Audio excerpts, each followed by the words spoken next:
Hello and a very warm welcome back here to Eurovision 365. I'm Patrick, I'm your host, and you, my friends, are so welcome. Pinch myself, cause tonight I must be dreaming, cause I'm joined by next in line. Woo!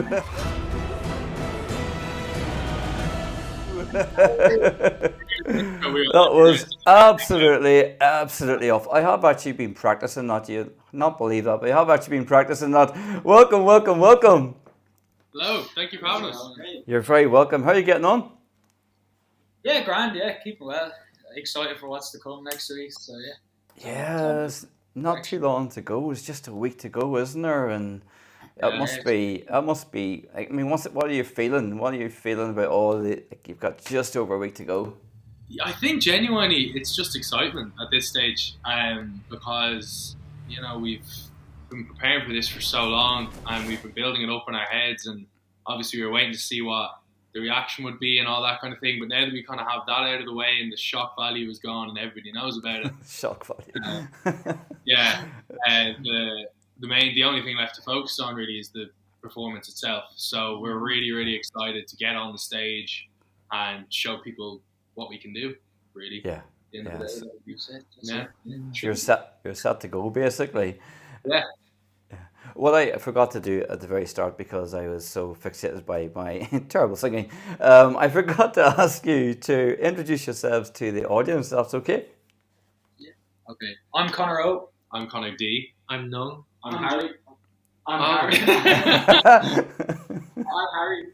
I'm Joshua. And we're next in line. Yay!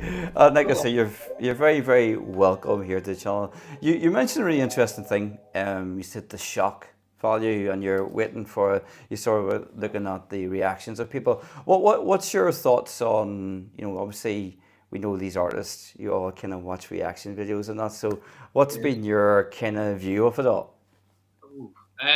In fairness, I think some of the reaction, like, granted, it's been quite mixed. Like, we've seen a lot of it, but we did kind of expect that to a certain extent, because, we are a conventional boy band, you know what I mean? So, obviously, we're not everybody's cup of tea.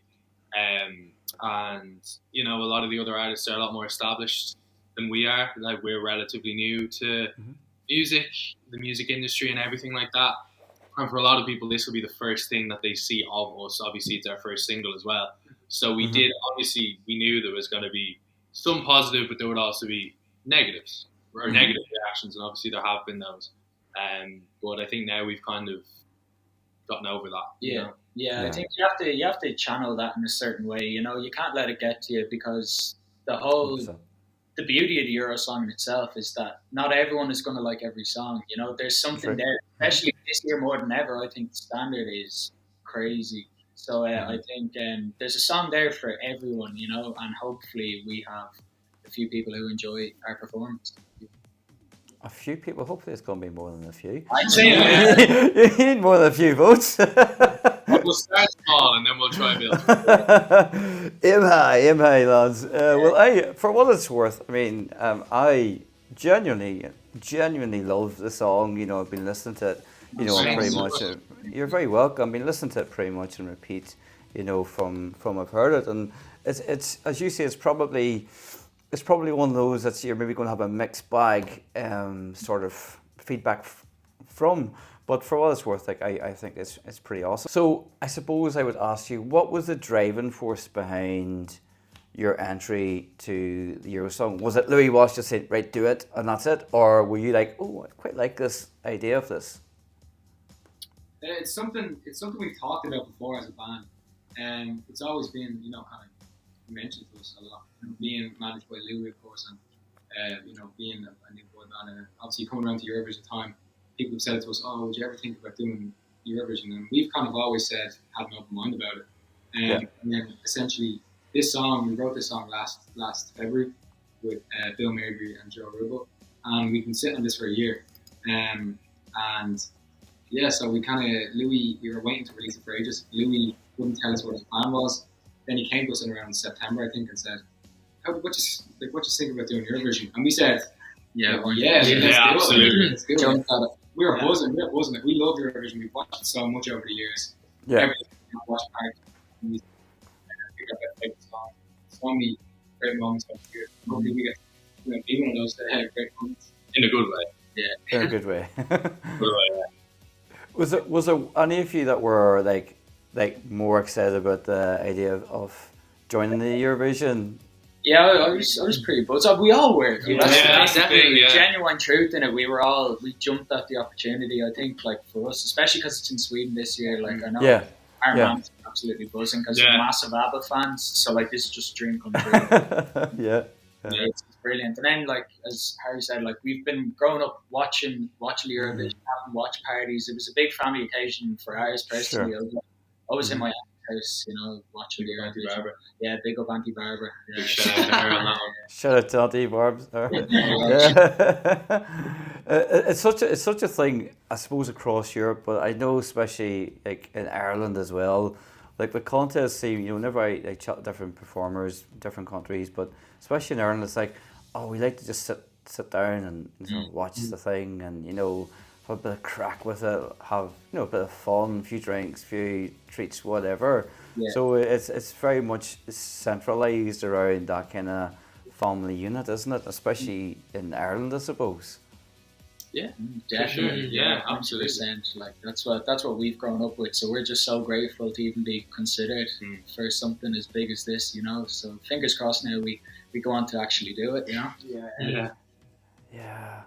I mean, and like I said, because there's you've 1/6 chance of winning. I think so that's pretty decent odds. Like when you think about it. Yeah. I suppose I would like to ask you in terms of the song itself. I mean, is whenever it was revealed, there's a really cool high note towards the end, and I mean, yay, go for it.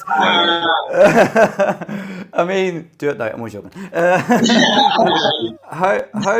I mean, that's a lovely addition to the song. What's your feeling about that? I mean, because that's such a moment, isn't it? For me, listening to it, such a moment. What's it like for you, like waiting for that moment? No, definitely.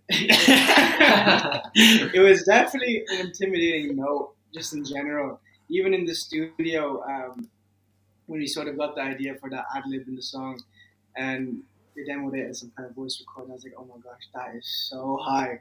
But no, I managed to do it anyway. You got it in 2 takes, though. Really? Saying, oh, I'm really going to struggle. Yeah, I'm sure you are, Josh. Yeah, of course you are. Totally old one. Yeah. And he was asking him to do the high note. He was like, oh, like my voice isn't really warmed up yet. Let me just try. Yeah. He gets it straight away. It was like he done it straight away. So. Yeah, so there's no worries on the night. No. Yeah. I mean, I can say it's a class we part of the song. I mean, as I said, I love the song. Yeah. So good luck with all of that there. What have you had? You talk about Eurovision. You've watched it. With your family and all of that, and very centralised around the family. Has there been any sort of Eurovision performers who have influenced you individually or collectively? Oh, well, I think a special shout out has to go to one man in particular, Mickey Joe Hart, and the song we've got. Yes. Just been a fundamental part of this group from the beginning. Yeah, so it was kind of myself and Conor D here were the driving force behind it. So the other boys might not like it as much as we do, but we absolutely love that song. Now, the other lads have personal favourites. Yeah, like I think for me, in terms of, not just Ireland, for all that, I really liked Heroes by Mans Lemmerlow.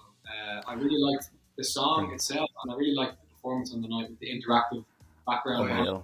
Unreal, yeah. And to be able to, if we did get in, we'd be able to do something like that all night.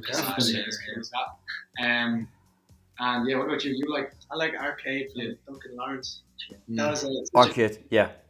A big, huge ballad, isn't it? Yeah. Mm-hmm. Yeah, I have to go with Tattoo. I think that was just a belter. Yeah. And the way she was able to just crawl around and belt the notes out. That was so awesome. No, that was my favorite, definitely. So I get an image here. So we're taking inspiration. I'm thinking green guitars, Mickey Joe Hart. Yeah. I'm thinking of lots of like a little guy in the background, the drawing going somewhere, and use all going around the stage like Loreen type thing. Is that what we're to expect? You got it once, to be honest with you, yeah. Who told you? That was It was Louis Walsh. No, I'm joking. No, but so it's funny. You know, when we mentioned like Mickey Joe Hart, it's like 21 years now from he performed that song. It's so amazing.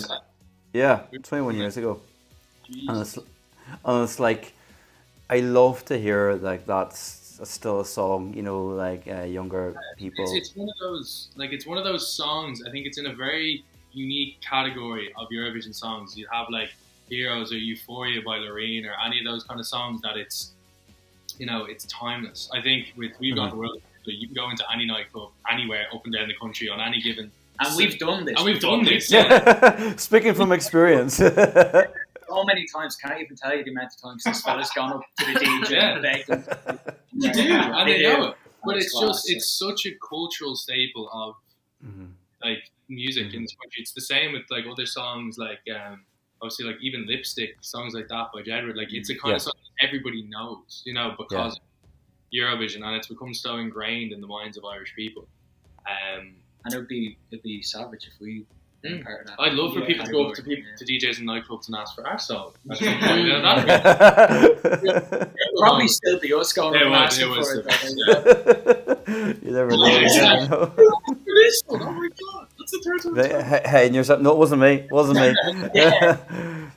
So yeah, I mean that's such a true thing that you're saying. You know, Jedward, you know, like a stalwart really when it comes to the Euro clubs as well. For yourselves, then, there's a question I want to ask you really, because obviously Ireland had Wild Youth last year, boy band, and I suppose the question I was really intrigued for you is a boy band again.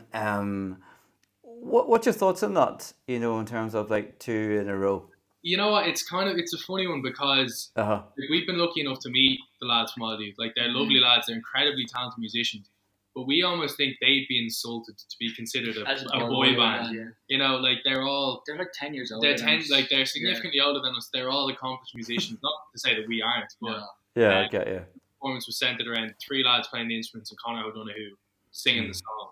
Whereas we are much more of a conventional 5 lads with microphones singing boy bands. So it was one thing that we couldn't really figure out. Obviously now I know people will look at them and look at us and say, oh, it's just the same thing again, but fundamentally, we're 2 completely different bands. We just happen to be the same gender, and they're 2 completely different songs. You know. Yeah, of course. In terms of you know, all 5 of us are singing on the song. It's an even split between the 5 of us on the night, and we're all singing. And it's going to be that's I think something that we bring that hasn't been done for Ireland in a while. The 5 of us are going to be going mad around the stage. Just organised chaos. That's all we are. Yeah.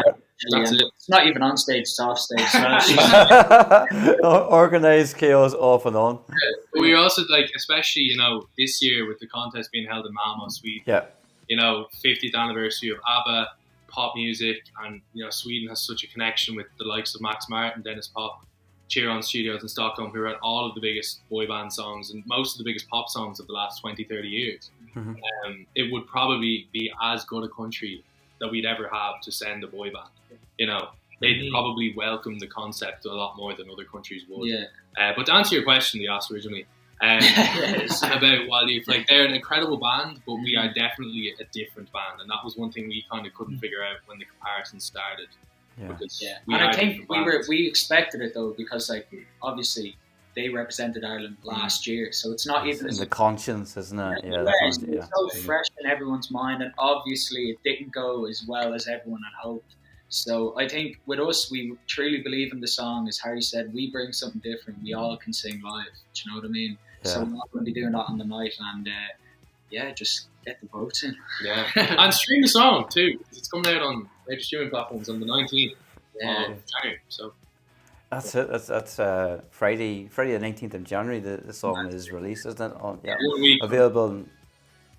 Available on all the streaming platforms. Definitely would be downloading that one for sure. Thank you. You're welcome. Have you had any advice given to you? Yeah, anyone? from Louis, like Louis been giving us advice the whole time. Like from the start, he just said, keep the bubble with the five of us. Don't let any opinions from the outside get in, and just like don't read comments about you online. Yeah, don't go on Twitter or whatever it's called now. Yeah. Because we've been getting, obviously, there's people who aren't okay with the idea of one man possibly representing them. And we were expecting that though. Louis had warned us about that. And then so we've kind of just been sticking to the five of us in the bubble, just listening to each other's opinions, and Louis of course. Yeah. So you seem like a really united group. You seem very united, very together, very like you're all saying, oh, look at this. And it's like, it is like, as you said, like you're all going very well. Yeah. But you're all By the way, No, we're trying to all. We're no. lady winging all of this. Yeah. it's all for the camera. But I mean, obviously, as you're saying, you're all singing as well on stage. And I mean, just thinking of the stage, I mean, how would it feel to get onto this stage? Oh, that's the dream. We're raring to go. Yes. Yeah, like we've worked so hard just to be given this opportunity, you know what I mean? And we've obviously put a lot of time and effort into our music as well.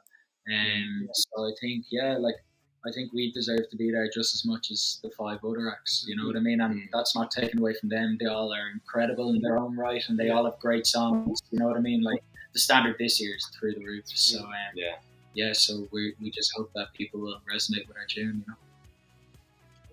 I suppose the thing for me would be, obviously Ireland haven't qualified since 2018. And some have asked, some of the other performers as well taking part. And I'm like, is that a pressure, or do you not really think about that? You just kind of do your thing and let that go, or? Yeah.